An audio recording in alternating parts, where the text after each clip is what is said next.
Bonsoir à vous, dignes fils, filles d'Afrique et du monde. Vous l'avez reconnu, c'est le générique du point sur l'actualité. Nous sommes contents, très heureux d'être des vôtres une fois de plus ce soir.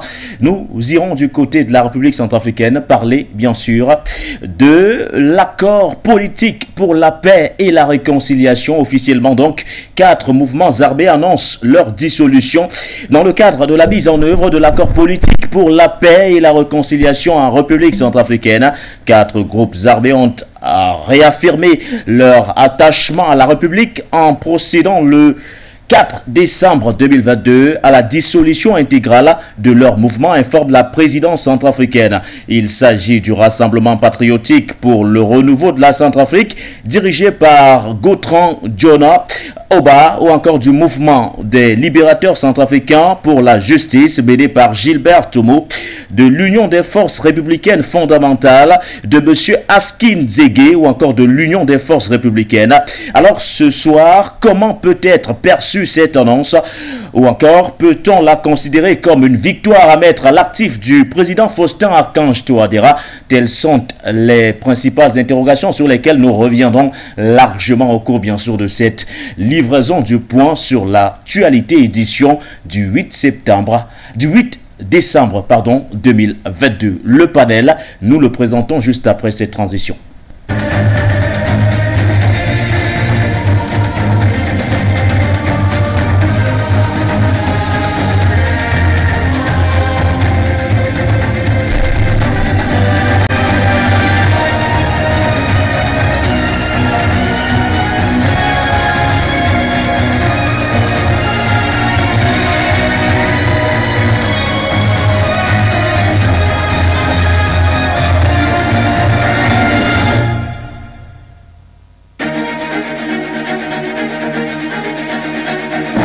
Vous faites bien d'avoir choisi For You Media Africa, la chaîne de télévision qui porte une vision différente sur le monde. Nous sommes donc contents d'être des vôtres une fois de plus dans le cadre de cette production du point sur l'actualité, édition du 8 décembre 2022. Nous parlons de la République centrafricaine. Ils seront 3 nos panélistes. Nous accueillons d'ailleurs à l'instant les 2 premiers. Nous mettons le cap bien sûr du côté de l'Espagne où nous retrouvons M. Théophile Talo Talo. Vous êtes conseiller de l'organisation panafricaine espagnole. C'est un plaisir de vous avoir une fois de plus dans le cadre de cette édition du point sur l'actualité. Bonsoir à vous, messieurs, et bienvenue. Bonsoir Afrique Média.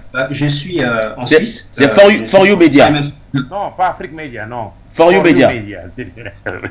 Pardon, je m'excuse. Ouais. Désolé. Bonsoir For You. Bonsoir For You Media. Parfait. Je suis du côté de la Suisse, même si je suis le conseiller de l'organisation, mais je réside du côté de la Suisse. Et donc, bonsoir au plateau, bonsoir à vous pour le formidable travail que vous réalisez chaque jour, chaque seconde. Bonsoir à l'Afrique, bonsoir au monde. Bonsoir à l'Afrique, bonsoir au monde, avec vous, monsieur Théophile Talo Talo, du côté de la Suisse. Alors, vous l'avez d'ailleurs aperçu à travers vos petits écrans ou alors vos différents smartphones, pour vous qui nous suivez, bien sûr, via nos différentes plateformes, qu'elles soient Facebook ou YouTube. Il s'agit de Jimmy Basilio Jaoura, qui est représentant de l'organisation panafricaine espagnole des droits de l'homme de la 6e région africaine. C'est un plaisir, monsieur Jimmy Basilio, de vous recevoir également, ou du moins de vous accueillir ce soir sur nos antennes de For You Media Africa dans le cadre de cette édition. Bonsoir à vous et bienvenue. Bonsoir et félicitations mes frères qui se trouvent sur le plateau de For You Media. Je vous remercie, je vous salue et je vous souhaite bon jeudi. Nous sommes jeudi ici en Espagne, oui. Sûrement aussi. Chez vous à Douala, il est jeudi. Oui. Alors, tous ceux qui vont nous écouter, tous ceux qui vont nous voir à cet après-midi de jeudi, je vous salue au nom de la organisation panafricaine espagnole pour les droits de l'homme de la 6e région. C'est-à-dire, nous sommes une organisation que nous défendons les droits des hommes noirs. Tout ce qui concerne les hommes noirs, c'est nous le défendons. Je vous salue et nous sommes ensemble pour essayer de voir ce qui se passe en Centrafrique. Bonsoir. Mais, effectivement, merci à vous, monsieur Tibi Badilio, ainsi qu'à vous, monsieur Talo Théophile. Nous serons rejoints dans un laps de temps par monsieur Jonathan Batengene, qui sera également le troisième invité de cette émission du Point sur l'actualité. Mais bien avant d'accueillir Jonathan Batengene, alors, messieurs, je vais prendre un premier tour, je vais faire un premier tour de table sur la thématique du jour. Elle concerne bien sûr la République centrafricaine. Nous parlons de cet accord politique pour la paix et la réconciliation. 4 mouvements armés ont donc officiellement décidé de rallier ou d'exprimer, de réaffirmer leur attachement à la République centrafricaine. L'annonce a été faite le 4 décembre 2022. Il s'agit bien sûr entre autres de ces différents mouvements, d'ailleurs que je vais une fois de plus énumérer dans le cadre de cette émission du Point sur l'actualité. On parle bien sûr entre autres du Rassemblement patriotique pour le renouveau de la Centrafrique, du mouvement des libérateurs centrafricains pour la justice, entre autres de l'Union des forces républicaines fondamentales, et le dernier, il s'agit de l'Union des forces républicaines. Alors, première question pour vous, monsieur Théophile Talo. Comment avez-vous accueilli ou du moins perçu cette annonce, d'ailleurs faite par les leaders de ces mouvements des groupes armés? Merci pour la question. Oui. C'est une excellente chose. C'est toujours une excellente chose lorsque on arrive après des mésententes entre des frères et sœurs à pouvoir dire enfin il faut la voie des armes, ce n'est pas la bonne voie. Il faut qu'on abandonne tout et que on se fasse la paix et qu'on progresse, parce que personne n'aime la guerre. Oui. Mais avant de commencer, de continuer, j'aimerais lire une citation du président de la République, le président Faustin Touadéra. Allez-y. Qui disait ceci, il disait: lorsque vous avez la responsabilité de la vie d'un peuple, vous ne disposez pas d'armée, ni des armes, et que l'on vous demande d'aller en guerre en comptant sur le soutien des amis, la sagesse doit vous amener à prendre le chemin du dialogue. Une nation forte est celle qui dispose d'une armée forte et équipée. Nous sommes sur le chemin et nous y arriverons. Notre objectif est de faire respecter la souveraineté de notre pays. Faites-moi confiance. Alors, qu'est-ce que nous dit cette citation, cette phrase, ces phrases du président de la République centrafricaine? Ces phrases nous disent quoi? Il nous montre dans un premier temps que le président, c'est un président pacifique. À l'époque, là, quand il a été élu, il n'avait rien, il n'avait pas le choix. Il n'avait pas le choix que de chercher la paix. Mais en ce moment-là, actuellement, nous sommes là. La République centrafricaine n'est plus à l'état où elle était en 2016. La République centrafricaine s'est armée maintenant. La République centrafricaine a le droit de s'armer. Et elle est équipée. Mais malgré le fait d'avoir ces équipements, le président Touadéra continue de choisir le chemin de la paix via le dialogue. Pourquoi? Parce que, à mon avis personnel, c'est un président qui n'est pas élu, qui n'a pas son exercice de pouvoir faire couler le sang des siens, des gens qui sont comme lui, ni pas seulement en termes de couleur, ni des blancs, ni des noirs. C'est un président pacifique. C'est un président qui a compris que ceux-là qui ont pris les armes, il est très probable que c'est via la manipulation. Et moi, je dis pour moi que c'est via la manipulation qu'ils ont pris les armes pour pouvoir surtout détruire. Parce que qui ils attaquent quand ils attaquent? Eh bien, ils attaquent des gens qui sont comme eux, des gens qui les ressemblent. Ils n'attaquent jamais des gens qui sont différents d'eux. Cela montre clairement que c'est de la manipulation. Mais, monsieur le journaliste, oui, allez-y. Le problème de la République centrafricaine, a commencé il y a très longtemps. Je dirais même avant même que ce qu'on appelle aujourd'hui la République centrafricaine existe. Cela a commencé depuis quand les Occidentaux nous ont pris en otage, les bourreaux faut le dire, parce que quand on nous appelle esclaves, ou nos parents esclaves, eux ils sont des bourreaux, il faut les utiliser les mots aussi péjoratifs. Les bourreaux nous ont pris en otage. Après, il est arrivé pendant la période les périodes qu'ils ont dit, appelée période des indépendances, ils étaient obligés, parce qu'ils n'ont pas donné gratuit, ils étaient obligés de le faire parce que les nôtres se sont combattus. Ouais. Et après cette période-là, on a vu le nombre de coups d'État que la France a organisé en République centrafricaine, dans un petit pays, ce grand pays riche, mais qu'ils ont appauvri. On a eu aussi, ça a commencé, ces phénomènes-là, après la colonisation, qui aussi est une forme de terrorisme, eh bien, ils ont commencé par les Araguina, si vous vous souvenez. Il y avait, à une époque, vers la fin des années 90, le début des années 2000, la France avait mis en place ce qu'on appelle les Araguina, ce qu'on appelle les coupeurs de route, qui ont sémé la panique, la terreur, qui ont tué la population, des gens qui s'en prenaient au leur. C'était très grave. Après ça, comme ça ne suffit pas, on a transformé ça. C'était à l'époque du président Kolimba, et puis après, quand le président Kolimba a organisé les élections et le président Patassé a pris le pouvoir. Pendant toute la période du président Patassé, on a eu toute une série de coups d'État. Tous les coups d'État étaient organisés par la France. On a aussi toute une série de rébellions. On a aussi eu toute une série de conférences sur la paix. Il y a eu l'accord dans plusieurs pays, l'accord de Libreville, l'accord même à Bangui, dans certains pays, pour arranger la situation. Mais on se demande aujourd'hui, pourquoi tout ça, ça n'a pas marché? Pourquoi est-ce qu'à chaque fois, les Centrafricains se disent, nous allons nous réunir, nous allons faire une conférence inclusive et une conférence inclusive, et nous allons cette fois-ci faire taire les armes. Quelques mois après, ou quelques années après, ou quelques dizaines d'années après, quasiment tous les 10 ans, voire moins, eh bien ça recommence à zéro.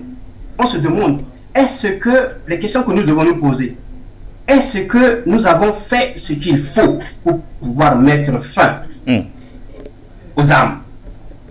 Est-ce que nous avons déterminé avec précision pourquoi est-ce que certains d'entre nous prennent les armes? Est-ce que, comme on le dit, c'est seulement parce que les gens ont faim qu'ils prennent les armes, ou il y a déjà quelque chose avant et que la faim ne vient que s'ajouter à cette chose-là qui a déjà préparé les gens à prendre les armes? Dès qu'on met l'étincelle, on amène l'allumette, on allume, on met le feu et puis ça brûle.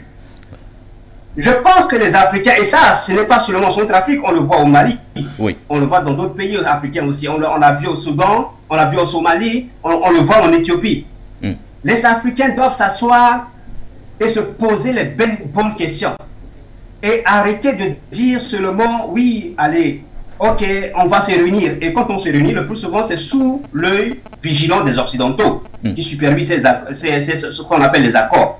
Pourquoi est-ce que ça ne réussit pas? Moi, je vais vous dire mon point de vue. Ou si vous voulez, pour ne pas mobiliser la parole, je pourrais vous dire mon point de vue par rapport à cette situation dans le déroulement de l'émission.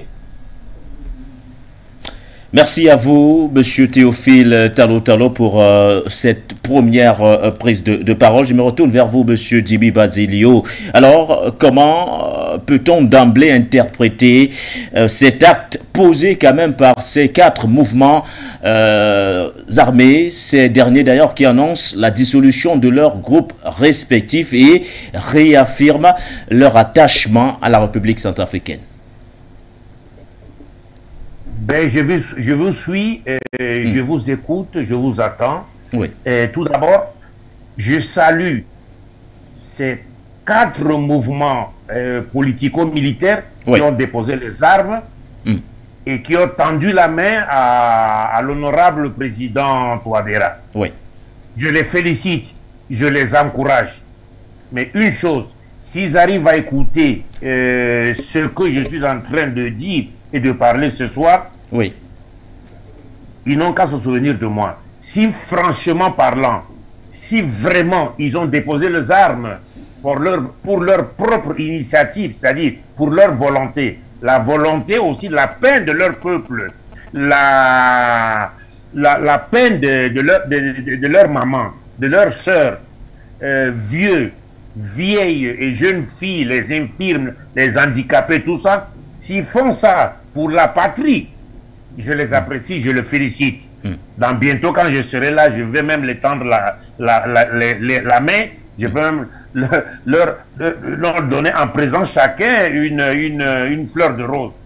C'est symbole vraiment de panafricanisme. Là, on appelle ça alors vraiment la pensée, une philosophie panafricaine. Ouais. Mais si aussi, d'une part, ils ont fait ça pour des intérêts économiques, je leur demande il est temps d'essayer de refuser les intérêts économiques en échange de déposer les armes pour être vraiment les vrais fils de l'Afrique. Pas seulement Centrafrique, mais le monde bantou. Pas seulement le monde bantou, mais l'Afrique. Parce que nous sommes des Africains, des Panafricains.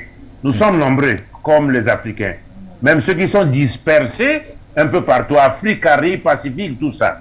Mais comme à ma qualité de sociologue militaire, que j'ai vu beaucoup de choses aussi, ce n'est pas aujourd'hui que les mêmes rebelles centrafricains acceptent un accord et 2-3 mois plus tard, ils rejettent cet accord, ils reprennent encore les armes. Ça veut dire quoi concrètement, monsieur Jimmy Basilio? Vous êtes sceptique au regard de cette annonce qui a été faite par ces 4 groupes, par ces 4 mouvements armés?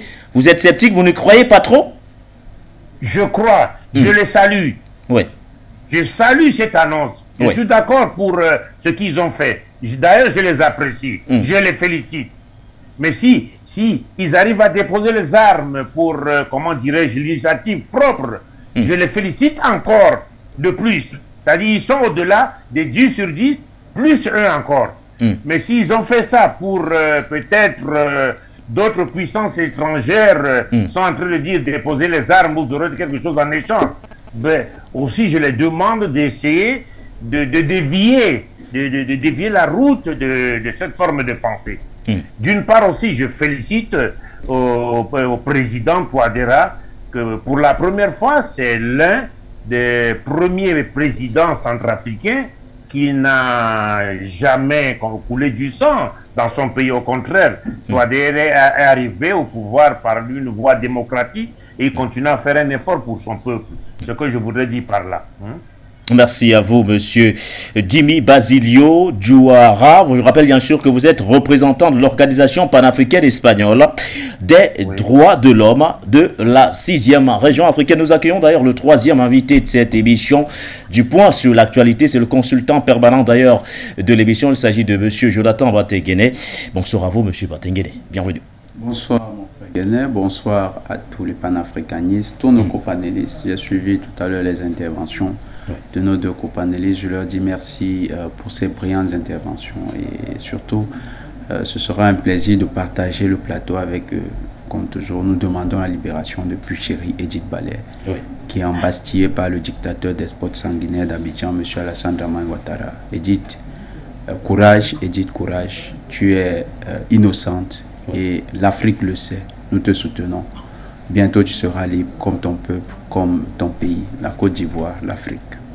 Merci à vous, monsieur Batenguene. Alors, nous parlons effectivement de ces 4 groupes armés qui ont décidé de déposer les armes du côté de la République centrafricaine, mais surtout d'affirmer leur appartenance à la République, à la nation entière. On parle de ces 4 mouvements armés, surtout on parle du Rassemblement patriotique pour le renouveau de la Centrafrique. On parle entre autres du mouvement des libérateurs centrafricains pour la justice, de l'Union des forces républicaines fondamentales ou encore de l'Union des forces républicaine. Alors, M. Batenguene, faut-il se réjouir aujourd'hui à l'annonce de cette information ou du moins de cette dissolution de ces groupes armés, ou alors faut rester mesuré comme un certain Jimmy Basilio Djouara qui préfère rester mesuré et attendre les résultats sur le terrain? C'est rassurant. Il faut être tout à fait, on ne va pas faire la fine bouche. C'est rassurant, c'est réjouissant de voir que les pourparlers de paix qui avaient abouti aux accords de Khartoum le 6 février 2019 effectivement trouvent leur concrétude dans la maturation du processus de pacification On a 4 groupes armés. Il y en avait 14 qui étaient signataires. 4 groupes armés qui faisaient quand même partie des nébuleuses qui avaient créé une spirale d'insécurité au Centrafrique pendant plusieurs années.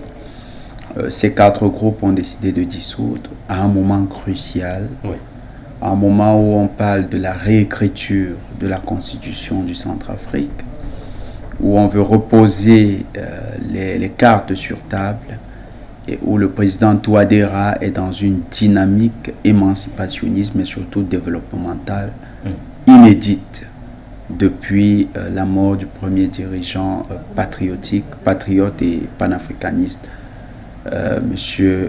Boganda, à qui nous rendons déjà un vibrant hommage. Parce que le mois de décembre, le 1er, je crois, célèbre également le départ de M. Boganda Barthélemy. Nous remarquons que le président Touadéra continue sa diplomatie dans les coulisses. Et c'est cette diplomatie souterraine qui est en train d'aboutir à des résultats que nous pouvons observer, qui sont désormais mesurables. Quand on parle du mandat positif du président Touadéra, il y a ce genre d'actions qui apparaissent comme étant anodines, mais qui sont véritablement un pas de géant dans le contexte de la RCA.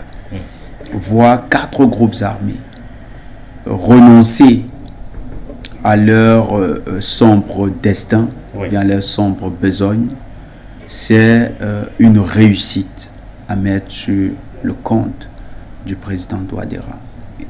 Et il faut dire que lorsque le processus de réconciliation à Khartoum a été entamé en 2017 et qu'arrivé aux affaires le président Touadéra, les premiers à combattre ce plan de paix, c'était la jeune française et ses affidés.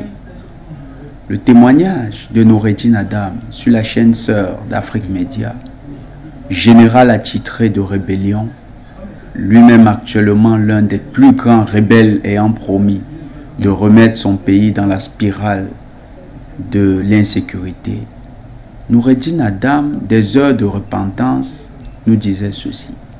Parce qu'il y a des moments où ces individus arrivent quand même à se repentir, à penser différemment. Il nous expliquait que lorsqu'il a pris, parce que Noureddine Adam est allé à Khartoum, lorsqu'il a pris sur lui d'aller à Khartoum pour discuter de paix avec le président Touadéra, ceux qui faisaient pression sur les groupes armés, c'était les diplomates de la jeune française, l'ambassadeur de France à Bangui particulièrement, qui appelait jour et nuit avec ses employés, les leaders rebelles, pour les menacer de ne pas participer, les dissuader de ne pas participer aux accords de paix. Aux accords de paix de Khartoum. Parce que les accords de paix de Khartoum étaient pensés dans le cadre de la souveraineté de la RCA. C'est le président Touadéra et ses partenaires qui avaient conçu le cadre de ces accords. Et Khartoum, parce que Khartoum, c'est un allié stratégique des partenaires de la RCA. Donc, la France, la jeune française, a tout fait pour déconseiller, ou décourager ces leaders tout à fait.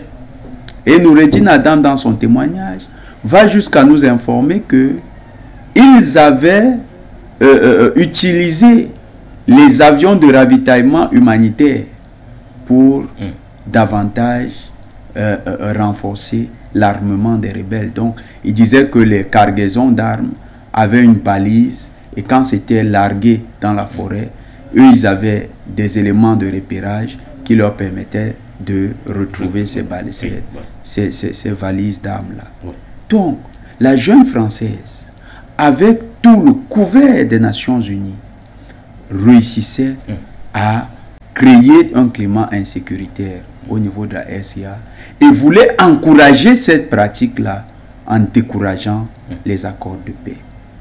Noureddin Adam a heureusement été l'un des signataires. Mais quand il fait son témoignage, il est dans cette posture. Dans ce qu'il raconte, il dit il était traqué. Oui. Parce qu'il était membre de l'UPC. C'est un général de l'UPC. Il était traqué par l'UPC, l'Union des populations camerounaises. L'UPC, la rébellion. Donc, il était traqué par ses lieutenants entrés en dissidence sous le conseil des Français. Voilà un peu ce qui donne à cette situation toute sa grandeur. Ouais. Quand vous voyez ce contexte où la jeune Française a manœuvré. Le combat ne date pas d'aujourd'hui. Tout à fait, pour détruire les accords de Khartoum. Oui. Sont le cadre qui va permettre au président Touadéra d'organiser les élections en 2020. Les dernières élections sont le fruit de ces négociations-là. Et les groupes armés, les 14 groupes armés, qui ont décidé de rejoindre le train de la paix. Oui. De ces 14 groupes armés, nous nous réjouissons que 11 groupes sont encore dans le cadre de cet accord de Khartoum. Et dans les 11, on a 4 groupes. Vous savez, en Afrique, on dit que il faut toujours, quand il y a jamais un, il n'y a jamais deux sans trois. Ouais. Ça veut dire que les 4 premiers qui viennent de dissoudre, on n'a pas dit qu'ils ont décidé de déposer, ils ont dissous leur mouvement. Ça veut dire que ça n'existe plus. Si un petit voyou de sous-quartier se met encore dans la rue et dit « Je suis un membre de l'UFR », ils vont lui dire « Mais cette affaire n'existe plus, monsieur. » Effectivement.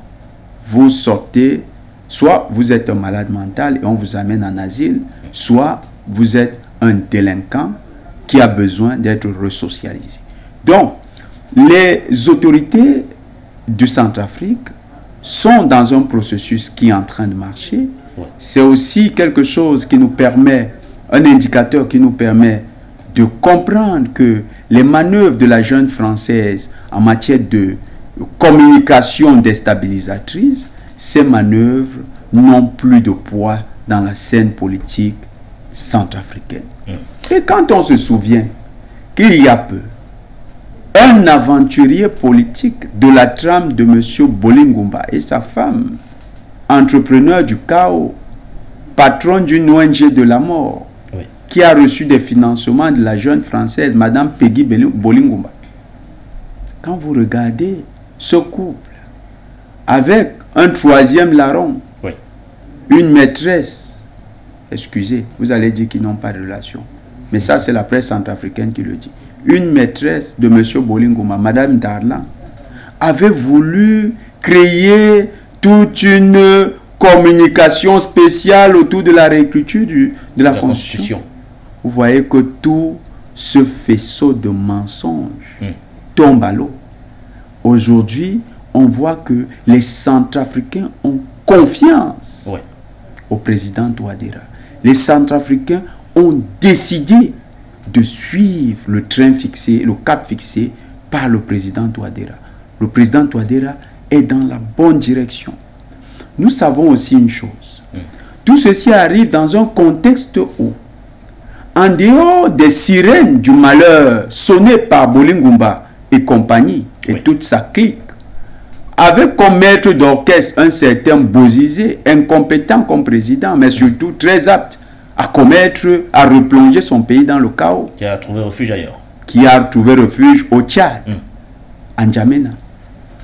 En dehors de ces sirènes-là, on sait qu'à côté, ces derniers jours, M. Bozizé qui a reçu de l'argent de la part des services secrets français et qui est en train d'entretenir une rébellion aux portes de la RCA, est très actif dans ses missions.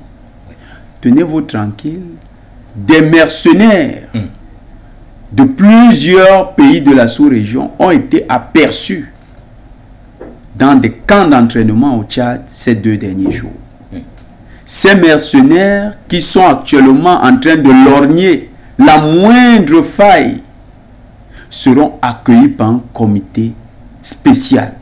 Parce que les forces armées centrafricaines se sont également préparées pour leur réserver un accueil digne des invités de haute marque. Ils vont se sentir en toute chaleur sur le territoire centrafricain. Alors là, quand nous disons chaleur, c'est au sens littéral du mot. C'est-à-dire comme le feu. Ça va brûler. Ils vont se sentir rôtis sur le territoire centrafricain. Donc ces gens qui sont en train de préparer, pendant qu'ils préparent la rébellion, pendant qu'ils préparent le chaos, piloté par la jeune française, de l'autre côté, on a des Centrafricains qui, à l'intérieur, commencent à retrouver espoir, commencent à sentir que les choses changent, et se disent, la mouvance actuelle, c'est le bon cap. Dans ce cadre-là, le signal nous vient des anciens rebelles. Ils disent, nous dissolvons notre affaire.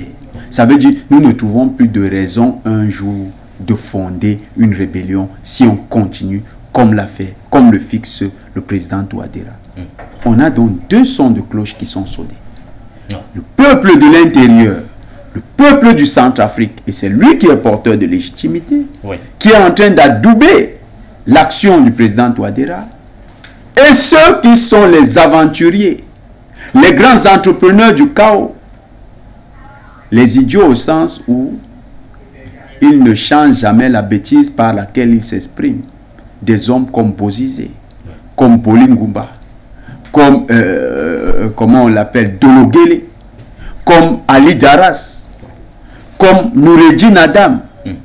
Toute cette clique-là, pendant qu'elle est en train de penser à la guerre, une guerre qui leur sera bien servie par l'armée centrafricaine, il y a le peuple de l'intérieur qui est en train de penser à son avenir et qui dissout les instruments de l'amour. Et ça, forcément, est également à mettre à l'actif du président de la République centrafricaine, le professeur Faustin Archange Touadéra. Alors, M. Théophile Talon, ce que dit M. Batenguede est clairement pertinent, car il ne s'agit pas d'un cessez-le-feu, d'autant plus qu'il, pour parler de cessez-le-feu, il faudrait qu'il y ait des affrontements sur le terrain, ce qui n'est bien sûr pas le cas actuellement du côté de la République centrafricaine. Alors, il s'agit d'une dissolution pure et dure. C'est ça qui donne encore un caractère symbolique à ce qui vient de se produire, ou du moins à ce qui s'est produit le 4 décembre dernier du côté de Bangui.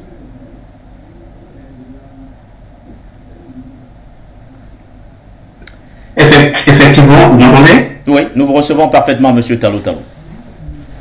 Effectivement, il s'agit bien d'une dissolution.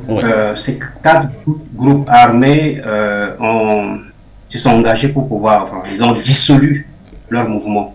Ce mouvement qui a fait tant de mal, parmi d'autres, au peuple centrafricain. D'un côté, mais africain en général. Et comme je le disais, et comme mes deux panélistes l'ont dit, nous ne pouvons que nous réjouir de cette décision, qui est une décision fondamentale. Mais j'aimerais, comme j'avais commencé à le dire, et je compléterai ce que vient de dire Jonathan Batenguede, plus de ce qu'a dit Jimmy, c'est que nous devons nous interroger sur qu'est-ce qui pousse un homme à pouvoir accepter l'ordre d'un autre homme qui vient de très loin, de prendre les armes pour aller tuer celui qui est proche de lui. Là, vous parlez des manœuvres occidentales. Exactement, c'est là où je viens. C'est-à-dire que nous devons nous poser des bonnes questions.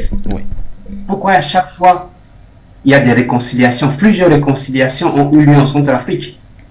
Ce n'est pas la première fois, comme l'a dit le commandant Jimmy il n'y a pas longtemps. Mais c'est plusieurs fois qu'on a eu des réconciliations. Plusieurs fois que des groupes armés ont dit que voilà, maintenant nous abandonnons tout. Mais quelques mois après, quelques années après, la même chose recommence. La question que nous devons nous poser, c'est de savoir qu'est-ce qui ne va pas. Comment est-ce que des Noirs puissent accepter l'ordre venant des Occidentaux facilement pour prendre des armes et d'aller tuer d'autres Noirs. Oui. Jonathan Batengele vient de le rappeler, ce qu'a dit Noureddin Adam, Oui. de la façon dont la France opère pour s'aimer le chaos dans ce pays en Centrafrique, où ils utilisent même les avions humanitaires pour pouvoir faire leur sale besoin. Ou quand il y a une des personnes du groupe tel que l'a dit Noureddin Adam qui veut arrêter, eh bien, il monte d'autres noirs encore pour pouvoir soit l'éliminer, parce qu'ils ne veulent jamais que la violence s'arrête, que le chaos cesse. Donc, nous devons nous poser les bonnes questions. Oui. C'est une bonne chose que les gens aient accepté. Ces 4 ont accepté et les 11 qui sont toujours dans l'accord sont toujours présents. Et que 4 disent nous dissolvons nos mouvements, nous arrêtons tout. Ouais. Maintenant, la suite c'est quoi? La suite c'est de poser des questions.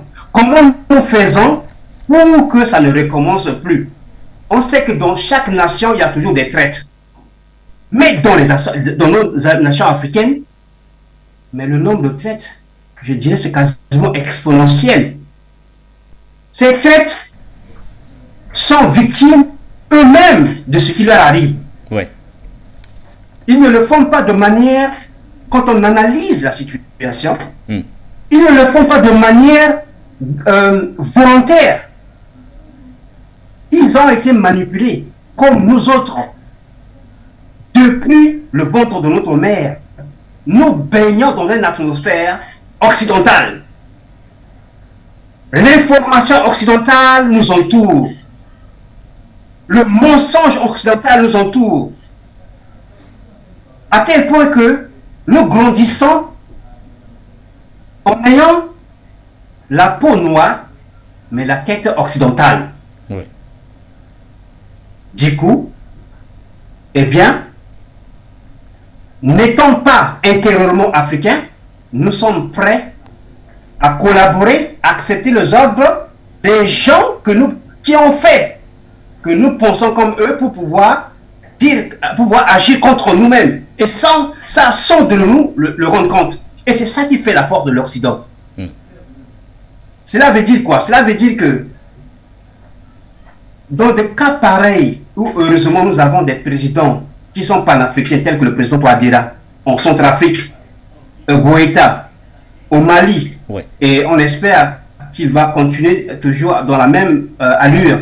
Le président Traoré, ouais. au Burkina Faso. Ce que nous pouvons leur dire ou leur conseiller, c'est de pouvoir déjà poser cette question que j'ai posée plusieurs fois maintenant, et de pouvoir maintenant chercher les éléments de réponse. Parce que lorsque, là, ce que je viens de dire, c'est quoi? C'est que, en un mot, c'est que l'Occident nous contrôle parce que l'Occident contrôle notre tête, notre pensée. C'est là qui vient la faille. La faille, c'est que l'Occident contrôle la pensée de la majorité d'entre nous, Africains, nous Noirs, même dans le monde, je dirais même pas sur le continent en Afrique. Et l'Occident sait que quand elle va donner l'ordre, nous allons exécuter. Et nous exécutons. Si nous sommes convaincus, ceux qui sont à la tête des États africains, ils sont convaincus que c'est par notre tête que l'Occident nous contrôle. Et ce qui facilite la manipulation des nôtres pour pouvoir s'autodétruire, alors nous devons chercher la solution au problème de contrôle de notre tête, identifier tous les moyens utilisés par l'Occident pour pouvoir amener nos frères et sœurs égarés à pouvoir penser comme les Occidentaux et à agir comme les Occidentaux veulent. À l'heure où nous faisons cette émission, le journal Le Potentiel Centrafricain a relevé une autre mauvaise nouvelle. Oui. Au même moment où il y a quelques jours où 4 groupes armés ont décidé de pouvoir dissoudre leur mouvement, on nous annonce que au Tchad, 400 véhicules sont stationnés. Oui. On attend d'assaut sur Bangui. 400 véhicules sont stationnés, on attend d'assaut sur Bangui. Est-ce que vous voyez ceci? La dissolution de l'autre côté, mais il y a d'autres attaques qui se préparent de l'autre côté. C'est le même problème. Comment ces groupes de Noirs encore qui sont stationnés là-bas avec ces 400 véhicules ont pu accepter, vu la souffrance du peuple noir, accepter de dire quand même, nous allons quand même obéir à l'ordre de l'occidental, le français, pas seulement le français, parce que derrière la France se cache l'Allemagne, se cache les États-Unis, se cache beaucoup. Nous acceptons de venir encore nous attaquer aux nôtres. Et c'est là qu'il faut commencer. Si on veut une solution ou des solutions durables dans le temps. Si on veut que ces choses-là ne se répètent plus ou quasiment plus, on devait commencer par penser, identifier. Oui, le problème c'est la tête. Comment ils font? Eh bien, c'est les sources d'information, c'est l'éducation. C'est aussi leur religion. Il faut le dire les choses. Leur religion qui nous a imposé où tu sors du ventre de ta mère directement, on te prend, on t'amène quelque part, on te dit qu'on te baptise. Sans t'apprendre ton histoire. Parce qu'on force la chose pour que tu sois comme eux. On ne te laisse pas le temps.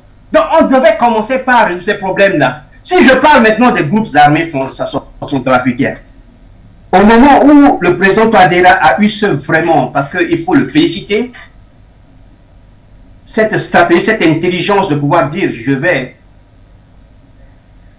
suivre la voie de la paix, la voie du dialogue, et qu'il est arrivé à les convaincre. Ce que nous demandons, c'est de pouvoir continuer toujours sur cette même voie, mais de pouvoir mettre en place les moyens qui vont permettre de désaliéner le peuple noir, là qui est en Centrafrique déjà. Merci à vous, monsieur Talo Talo. Vous avez terminé, monsieur Talo Talo? Pour l'instant. Ah, pour l'instant, parfaitement. Alors, je reviens vers vous, monsieur Djibi Basilio. Alors, on parle bien sûr de ces 4 mouvements armés qui ont décidé donc de dissoudre leurs organisations, ou du moins leurs groupes respectifs. Est-ce une preuve de plus aujourd'hui, clairement, que du côté de la République centrafricaine, toutes ces manœuvres des puissances occidentales n'ont plus un véritable poids? Je vous rebonjour encore, vous que mes frères panafricanistes, autant ceux qui, Talo et vous également, presque tous ceux qui sont en train de nous écouter dans le monde entier, et je vous salue encore de nouveau.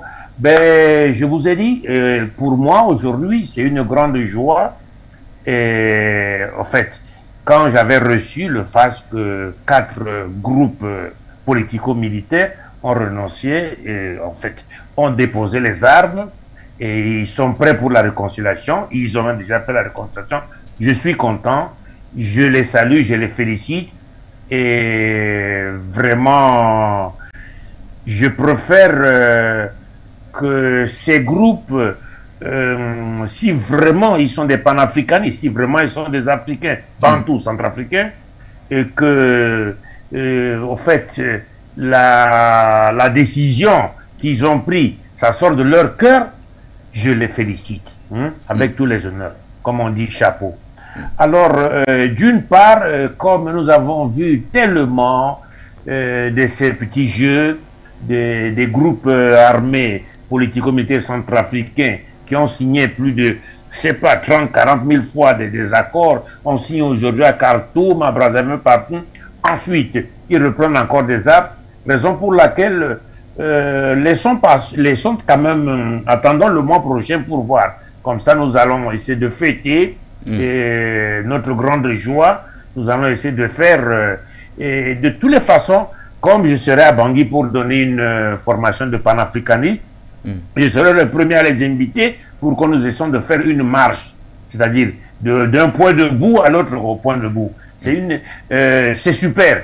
Et là même, aujourd'hui, je risque d'informer certains médias, Caraïbes, Afrique, Pacifique, sur cette histoire, au fait, c'est une grande histoire déjà en Afrique. Ce n'est pas facile. Depuis lors, nous avons vu seulement en Angola. Peut-être, je ne sais pas que si vous êtes trop jeune de connaître l'histoire de l'Angola, ce que Centrafrique est en train de vivre aujourd'hui, l'Angola a déjà vécu il y a des dizaines d'années, avec la MPLA, Savimbi Unita, tout ça. Alors Centrafrique a fait seulement une copie de ce que les autres pays aussi n'auront dû faire en Afrique, ont vécu aussi en Afrique. Alors, ce que je ne suis pas du tout d'accord, parce que en Afrique centrale, presque, non seulement l'Afrique centrale, en Afrique tout entière, nous les Africains, nous avons une mentalité trop pauvre. Parce que, pourquoi nous sommes pauvres? Nous ne sommes pas pauvres, s'il faut dire. On ne vit pas la pauvreté, mais nous vivons ce qu'on appelle accepter la colonisation européenne et rejeter notre colonisation. C'est ce qui nous a créé tout ce problème. J'ai grandi ici en Europe, je vois la différence entre l'Africain qui vit en Europe, qui voit la réalité. Et beaucoup de fois, celui qu'on appelle l'homme de métro, il m'appelle. Écoute, viens, leader panafricain, tout ça. Je pars à Paris, je l'appuie, tout ça. Nous sommes unis. En Afrique, nous les Africains qui vivons au continent africain ne sommes pas unis. Parce que nous attendons que l'Occident solutionne nos problèmes. Là, vous-même, vous allez me dire que vraiment, Jimmy Basile Mbetingamba a raison. Quand l'Occident, les Européens ne sont pas les Africains. Les Européens ne vont en aucun cas résoudre nos problèmes. Quand nous allons chez l'Européen, on lui demande, écoute, j'ai ce problème, il y a mon frère qui m'attaque, il y a le Tchad qui traverse ma frontière, il y a le Cameroun, tout ça. L'Européen, premièrement, il va rire. Il va rire, ensuite ils vont faire une réunion d'écoute. Allons essayer de donner un coup de main à ces femmes noires qui ont des difficultés pour résoudre le problème. Pourquoi nous n'arrivons pas à résoudre nos propres problèmes, nous les Africains? C'est ce qui nous manque. C'est ce qui nous manque. Et aujourd'hui, si nous voyons le cas d'un président comme Touadéra qui a beaucoup fait pour son pays, nous devons l'appuyer. Même personnellement, s'il faut bien parler, l'histoire de ce que tous les Centrafricains ennemis de la République centrafricaine, certains politico-militaires centrafricains qui vivent rien que au salaire, ce qu'on appelle solde, c'est-à-dire les Européens les payent pour détruire leur nation. Les Européens le payent pour massacrer leur propre peuple. Les Européens les payent pour piller leur nation. C'est ce qui se passe en Afrique, pas seulement la Centrafrique, dans beaucoup de pays africains. Mais pourquoi nous n'essayons pas de résoudre nos propres problèmes en tant que des Africains et dire ce que nous sommes en train de faire n'est pas bon. Et nous devons faire ça. Et trouvons une solution pour voir notre peuple en condition. Nous pouvons trouver une solution aussi pour voir notre peuple vivre moins la misère. Notre peuple ne peut pas vivre dans la misère autant que nous avons une grande richesse sous-sol. Quand nous parlons de l'Afrique, il n'y a pas un pays africain pauvre. Tous les pays africains ont une grande richesse au sous-sol. Il n'y a même pas un qui est pauvre. Mais c'est notre mentalité qui est une mentalité pauvre. Merci. Merci à vous, monsieur Djibi. Basilio, nous reviendrons vers vous tout à l'heure. Mais prenons tout d'abord le premier appelant, le premier téléspectateur qui voudrait également réagir. Il s'agit de monsieur Gallo Sélé qui est avec nous. Bonsoir, monsieur, bienvenue. Oui, bonsoir, monsieur Nguéné. Bonsoir à vos invités. Bonsoir aux téléspectateurs de For You. Je pense que Jean Sapono, s'il nous écoute ce soir, va être très content parce qu'il aime souvent dire que nous sommes en guerre. Et quand je vois que les deux invités que vous avez sont en béret, c'est bien la preuve que nous sommes sur le pied de guerre. Monsieur Nguéné, je vais dans le même sens que vos trois invités. Je n'y crois pas un seul mot. Je n'y crois pas un seul mot. Parce que, voyez-vous, quand nous avons un contentieux, en général, pour résoudre le contentieux, on s'assoit, on essaie de résoudre le contentieux en trouvant des accords. Et cet accord doit être officiel. Et ce n'est qu'à ce moment qu'on peut dire qu'il y a un début de quelque chose. Vous savez, monsieur Nguéné, nous, on n'a pas les... Comment dire, nous n'avons pas les tuyaux comme monsieur Batengene, ou bien des relations, ou bien une étude profonde. Nous ne nous basons que sur toutes les informations que vous nous donnez pour donner notre avis. Quels sont les faits? Les faits sont que ces gens-là, chaque fois, ils viennent dire qu'ils ont déposé les armes et 3 jours plus tard, ils sont aux portes de Bangui sur des pick-up cherchant à renverser le président.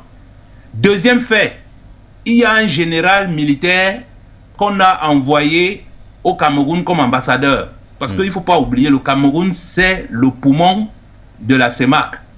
Donc, quand vous avez un général là-bas comme ambassadeur, on sait qu'il vient pour faire la guerre. Troisième fait, dernièrement, là, il y a un avion qui a survolé toute la RCA et lancé des bombes quelque part là avant d'aller atterrir au Tchad. Quatrième fait, votre invité vient de le signaler, nous ne le savions pas, qu'il y a des militaires qui sont, il y a des pick-up qui sont massés aux frontières du Tchad, prêts à foncer sur Bangui. Donc vous voyez que quand on met tous ces faits les uns à côté des autres, nous déduisons tout simplement que les quatre là sont dans une opération des sous-marins. Ils viennent espionner le système de défense que le président Touadéra a mis en place pour pouvoir les vendre à leur patron. Ça, c'est la première hypothèse.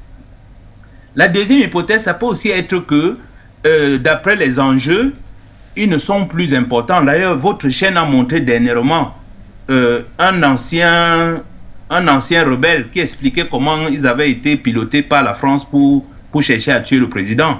Donc, tout ça, ensemble, montre très bien que soit les moyens que ces envahisseurs ont mis en place sont tellement importants qu'ils n'ont plus besoin de ces groupes-là, soit ces groupes sont envoyés en poisson pilote. Mais en tout état de cause, pour nous, le jour où nous allons croire à ces gens-là, parce qu'on ne peut pas faire confiance à une bande de renégats qui ont tué des Centrafricains, sémé la pagaille, violé nos filles et nos mamans dans les campagnes. Et un beau jour, ils viennent dire qu'on a... Non, ça ne se passe pas comme ça. Si ces gens-là veulent que nous les prenions au sérieux, ils doivent s'asseoir. Première chose, ils vont d'abord s'excuser de nous avoir mis dans du sang et de la merde. Deuxième chose, ils vont nous expliquer quels sont ceux qui les ont poussés à faire toutes ces choses-là. Et ce n'est qu'à ce moment-là qu'on va commencer à les croire et leur accorder notre pardon et les réintégrer dans l'action de la nation. Que le président Touadéra ne se trompe pas en disant qu'il va convaincre des renégats. Mais ces gens-là, ils ont déjà choisi leur camp. C'est quand ils vont trahir leur maître que nous allons leur accorder un minimum de confiance. Voilà l'argument que je souhaitais ajouter à tout ce qui a été dit ce soir. Merci de m'avoir écouté. Merci à vous, Gallo Sédé, pour votre contribution. Alors, Jonathan Batengene, vous souhaitiez réagir ou du moins rebondir sur les propos de nos téléspectateurs. Tout à fait. D'abord, moi j'y crois. Ouais. J'y crois. Donc, je ne sais pas si à un moment j'ai dit, pas de fine bouche, c'est une joie. Ouais. Il n'y a pas besoin de câble spécial. L'actualité de la RCA est disponible sur tous les canaux de communication. Ouais. Et le plus accessible, c'est Internet.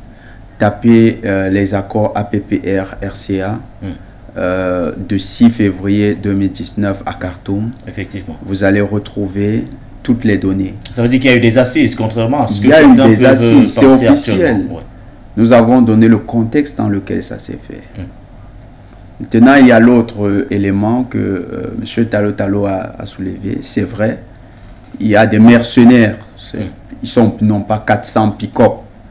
Le média qui le mobilise n'est pas un média qui... Il y a en Centrafrique, nous avons identifié plusieurs médias qui font la propagande, qui s'alignent sur la propagande des médias mensonges du Quai d'Orsay. Donc, c'est des médias qui sont là pour créer la psychose. Il faut bien savoir que l'actualité centrafricaine demande un peu plus de sérieux quand elle est abordée. Vous vous souvenez que le média le plus influent du Quai d'Orsay, la Radio France Internationale, que beaucoup d'Africains appellent Radio rebaptise, Radio Fausse Information, a diffusé à un moment l'information suivant laquelle pendant l'élection il y aurait des tirs au Pécassin. Ouais. Des tirs d'armes. Pendant ce temps, il n'y avait aucun tir. Et ce qu'on a commencé à faire, c'est contacter les personnes qui habitent le Centrafrique, qui ne sont pas des officiels. Et c'est ces personnes qui nous ont fait comprendre qu'il n'y a pas de tir, que la vie est normale. Mais ce qu'on suivait à longueur de journée jusqu'à 19h30, c'était cette information alarmante. Donc, il y a une construction d'une image péjorative, et il y a une volonté de créer la panique au sein de la population centrafricaine. Ils n'ont pas 400 pick-up, mais c'est vrai, il y a des mercenaires. Des mercenaires ont été vus, des mercenaires de nationalité étrangère qui ont des camps d'entraînement, ça c'est l'information vérifiée, qui ont des camps d'entraînement au Tchad actuellement. Il faut savoir que ce n'est pas la première fois que ces mercenaires essaient une incursion. Contrairement à ce que M. Sely dit, ils ne vont pas foncer sur Bangui. De là à Bangui, il faut faire plus de 1000 km. De là où ils sont actuellement à Bangui, il faut faire plus de 1000 km. Mais est-ce qu'il ne faut pas se montrer inquiet aujourd'hui? Non, il n'y a pas à être inquiet. Pourquoi? Parce que je vais rappeler, il y a de cela 2 mois, Ces groupes qui dissolvent, c'est parce qu'ils savent que c'est la seule option désormais. C'est la seule option. Ne vous méprenez pas. L'armée centrafricaine est suffisamment équipée aujourd'hui et très bien entraînée avec de très bons partenaires pour assurer la sécurité du Centrafrique. Il y a de cela 2 mois. Ils ont essayé une incursion à la frontière tchado-centrafricaine. La réponse centrafricaine a été cinglante. Je crois que c'est 1 mois et demi. Ça a été cinglant. Et cette réponse a été telle que, dans leur repli sur le territoire centrafricain, on ne sait pas ce qui s'est passé, mais ils se sont retrouvés proches des soldats tchadiens. Et dans l'échange de feu, les soldats tchadiens sont tombés. Officiellement, le bilan fait état de 2 morts côté armée tchadienne. Il faut que les Africains le sachent. L'armée centrafricaine d'aujourd'hui, ce n'est pas du beurre, comme on a observé par le passé quand la jeune française était là-bas. Non. C'est une armée aguerrie, c'est des hommes bien entraînés et ils ont suffisamment de matériel. Ils ont poursuivi les mercenaires, les 10 mercenaires. Ils leur ont infligé une défaite cinglante. Ils ont capturé 30 combattants et ils ont réussi à faire face à l'armée tchadienne. On ne parle plus d'une armée centrafricaine comme beaucoup l'imaginent. Les groupes, je vous assure, les groupes rebelles qui ont dissolu, c'était prévu dans les accords APPR. Ce n'est pas une action qui est faite sous le fait de la contrainte ou bien sous l'effet de la corruption, non. Les signataires de l'accord APPR s'engageaient à respecter les clauses de cet accord. Et parmi ces clauses, il y a la démobilisation, le désarmement et la réinsertion. Beaucoup de combattants ont déjà réalisé la démobilisation. Pour ces groupes armés, c'est terminé.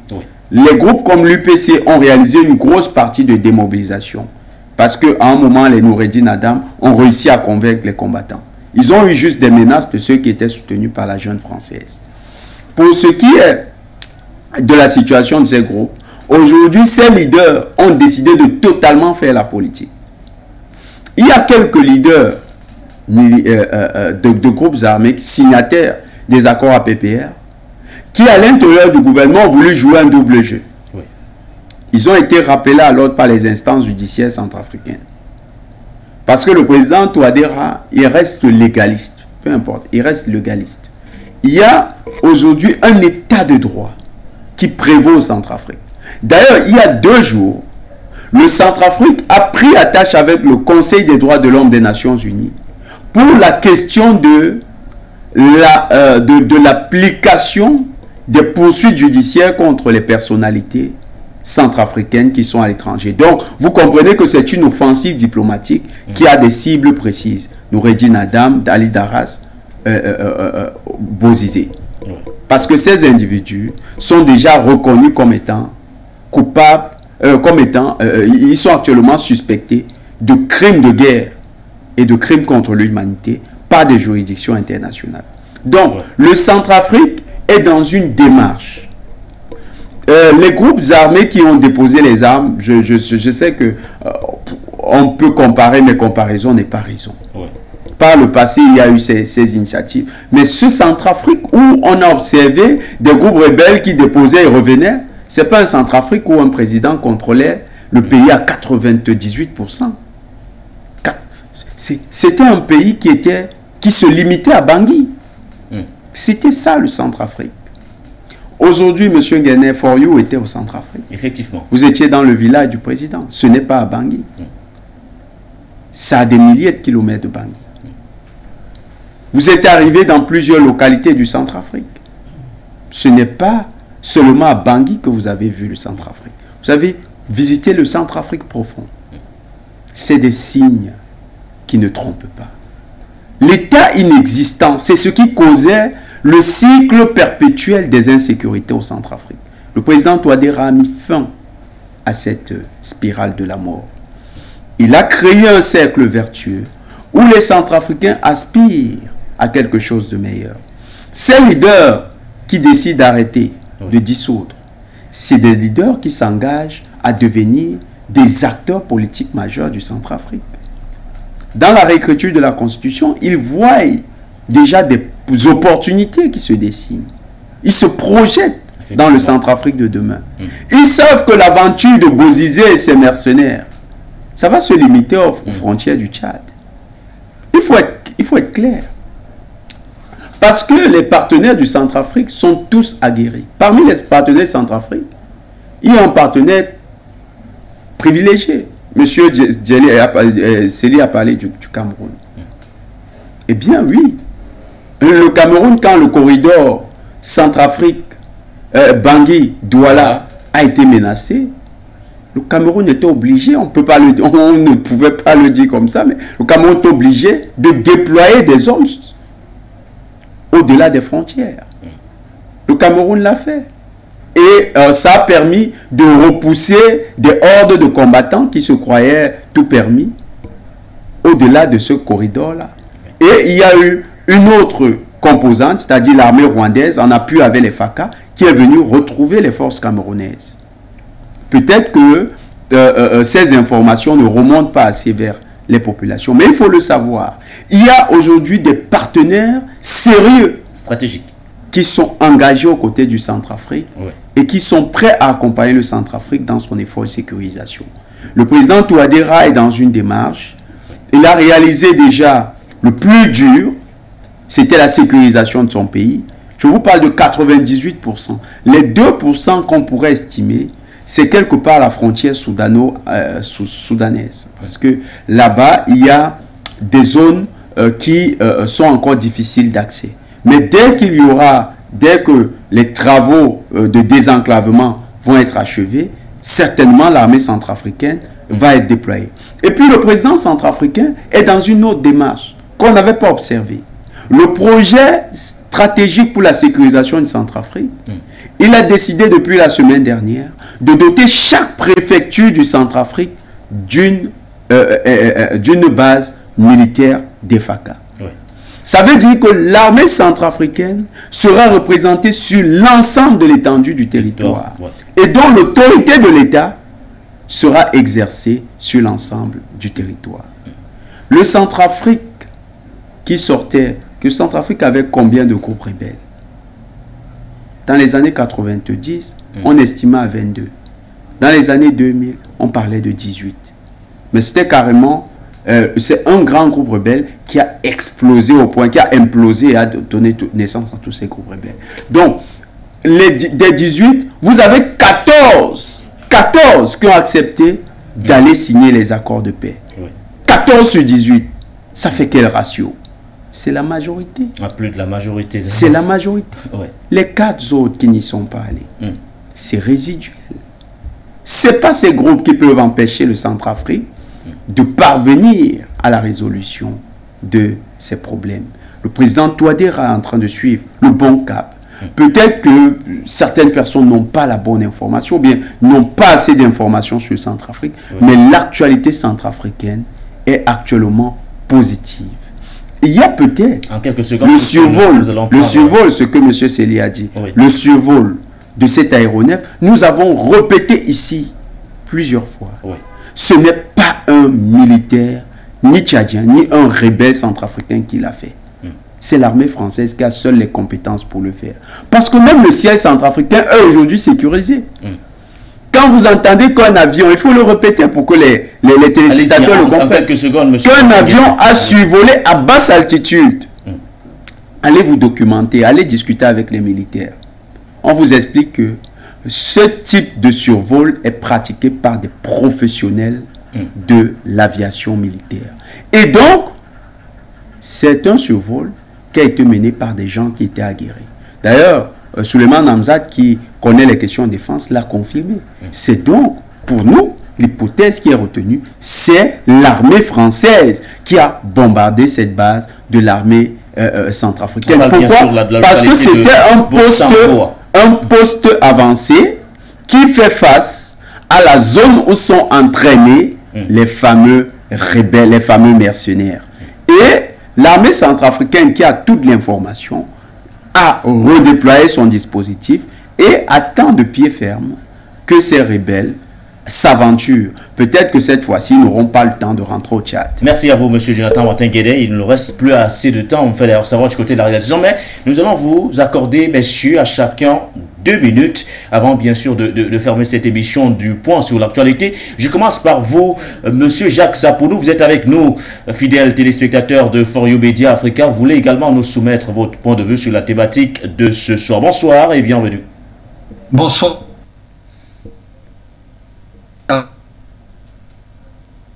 Nous avons quelques petits soucis de liaison avec vous, Monsieur Jacques Sapounou. Ça va maintenant? Oui, c'est parfait. Allez-y. Vous me recevez? Oui, allez-y, Monsieur Jacques Sapounou. Vous êtes à l'antenne. Bonsoir, Monsieur Nguéné. Bonsoir, Jonathan. Bonsoir, Talo. Bonsoir, Basile, Jimmy. Je pense bien. Oui. Bonsoir, technicien. Oui, merci beaucoup. Bonsoir, Gallo Seli. Oui, merci. Gallo Seli, tu as bien compris.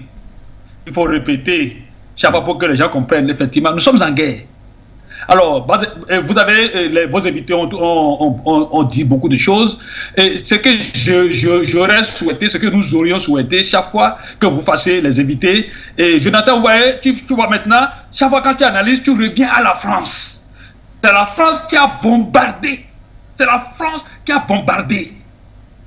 Alors, ça veut dire que nous sommes en guerre contre qui? Contre la France. Ramenez chaque fois, parce que ramenez chaque fois vos analyses sur ce point-là pour que la sensibilisation soit profonde, aille dans le cœur des étourdis, des gens qui hésitent encore à croire que nous sommes en guerre contre la France et ses alliés.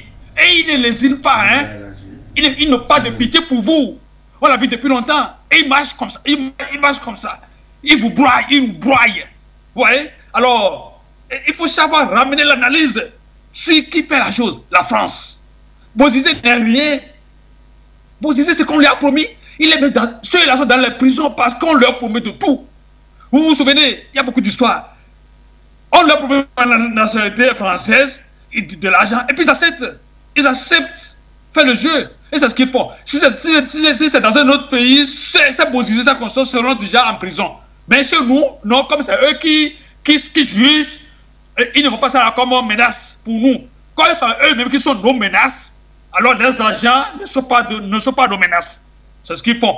Il faut croire. Et ils cherchent à semer la zizanie entre les peuples, entre les populations, les ethnies. C'est ce qu'ils font depuis longtemps. Et ils utilisent la religion. Ils se promènent comme des croyants. Mais oui, croyants en Satan. Destructeurs. Donc, chaque fois que vous analysez, revenez sur ça. Le Mali a accusé la France à l'ONU. Rien ne se dit. Si c'est faux, pourquoi il ne peut pas aller se défendre? Ramenez chaque fois vos analyses sur qui est la base, la France. Qui est la cause, la France. Qui se cache derrière ces rebelles. Qui les arme. Qui les finance. Et qui les forme. C'est méchant quand même, c'est méchant. Mais vous voyez, ce qui fait notre joie, c'est que tout cela ne se passera pas sans conséquence. Ils vont s'auto-détruire eux-mêmes, les Français. Parce que nous sommes en bon droit de notre défense. Nous n'allons pas les attaquer, mais eux, ils nous attaquent. Ils nous détruisent. Monsieur Sapounou. Lorsque nous réagissons, nous sommes en plein droit. Merci beaucoup, Monsieur Sapounou. J'ai beaucoup à dire, mais comme il n'y a pas le temps, nous sommes tenus par le temps. Nos dirigeants savent que nous sommes en guerre. Il n'y a pas de pitié pour la France. Merci beaucoup, monsieur Sapnou. Nous sommes tenus par le temps. On se dirige vers la fin de cette émission. Nous allons permettre à nos invités de dire un dernier mot sur cette thématique. Alors, un dernier tour de table, vraiment, messieurs, en 1 minute 30, car juste après, nous aurons la grande édition du journal de 20 h sur cette antenne. Alors, Monsieur Tallo, je commence par vous en 1 minute 30.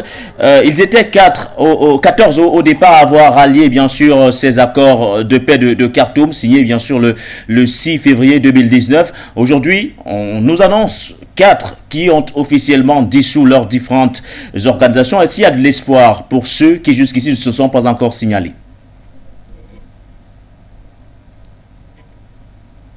Bien évidemment, il y a toujours de l'espoir. Quand on voit que certains ont pris la bonne voie, la voie de la paix, la voie de dépôt des armes, ça ne peut que encourager les autres à suivre la même voie. Oui. Mais pour que ça encourage les autres, et pour que aussi cette action-là, de ceux-là, les 4 qui ont dissolu leur mouvement, puisse se pérenniser, qu'on ne puisse pas revenir en arrière encore. Il faut, comme je l'ai dit au départ, et mes collègues l'ont dit, il faut mettre en place un processus de pouvoir désaligner l'homme, l'Africain. C'est très important ce que j'ai dit. Tant que nous ne prenons pas cet aspect-là en considération, nous ne faisons pas attention à ça, mais les choses vont se répéter. Ça va se répéter.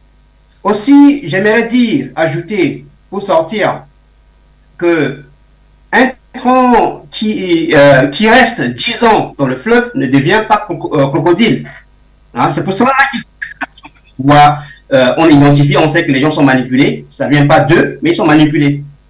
Et aussi, comme l'a dit Batengele et le précédent, notre auditeur, celui qui est l'intervenant, ben, il faut s'attaquer à la source. Il ne faut pas se contenter seulement des rebelles.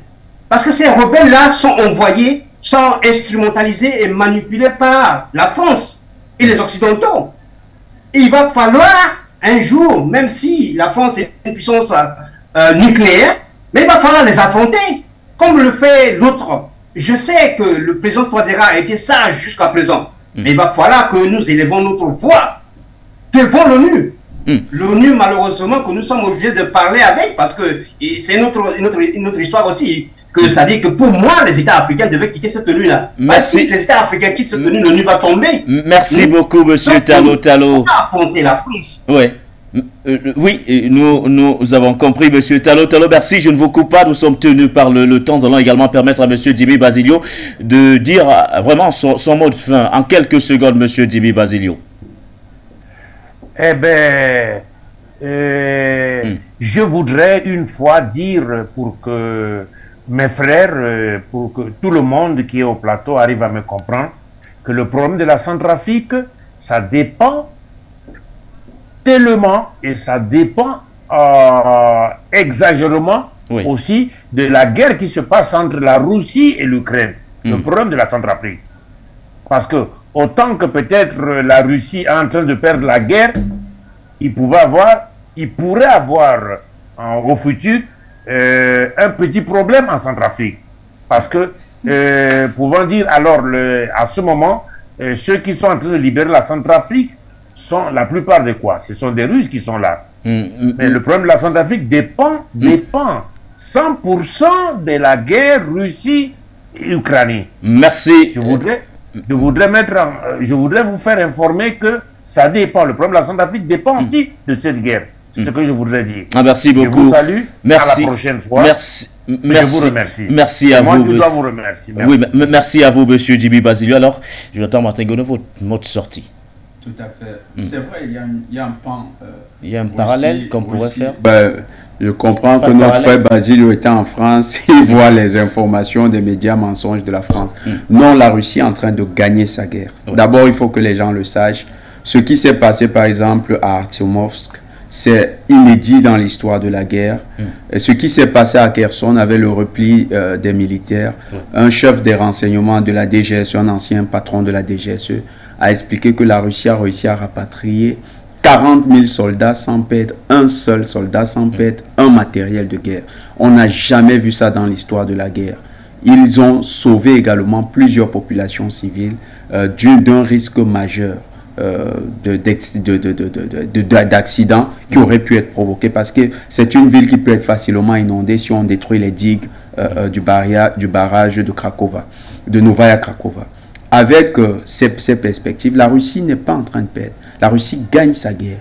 La Russie, dans la guerre économique, a déjà gagné l'Occident. L'OTAN est à genoux. Monsieur Basile Oké en France, quel est le pays entre la Russie et la France qui est actuellement en train, entre l'Espagne et la Russie, qui est en train de subir l'hiver? C'est les Russes? Non, c'est les Européens. Des manifestations contre les États, c'est pas en Russie, c'est en Europe. L'Union européenne, son économie est délabrée ces derniers jours. Il supplie le pétrole partout. La Russie, elle ne supplie pas les clients. Plutôt, la Russie a pris des mesures, des contre-mesures pour davantage diminuer sa production. Et quand vous regardez au point de vue international, la Russie est en train de gagner. Le Centrafrique devient le siège des BRICS. Le Centrafrique est en train de gagner son combat également. Le Centrafrique est devenu tellement sûr qu'il devient le siège des BRICS en Afrique centrale. Oui. Vous avez vu le président, le ministre d'État, Awa Domelo, qui était là-bas avec la représentante des BRICS. Oui. C'est un signal fort. Ça veut dire que le Centrafrique devient attractif. Maintenant, il y a la question sécuritaire qui est vraiment importante. Il faut que le président centrafricain continue de tenir ferme sur ce point, parce que ça a été le talon d'Achille du Centrafrique pendant plusieurs années. Merci à vous, M. Batenguene, pour votre contribution. Merci également d'être passé par ici. C'est un plaisir. Merci à vous du côté de la Suisse, M. Théophile Talotalo, tout comme à vous, M. Djibi Basilio, du côté de l'Espagne. Merci à vous, fidèles téléspectateurs, auditeurs, pour ceux qui nous ont suivis en relais sur la 96.3 FM, ou encore pour ceux qui nous ont suivis via nos différentes plateformes Facebook, YouTube, For You, Média Africa. Portez-vous bien. Bye bye.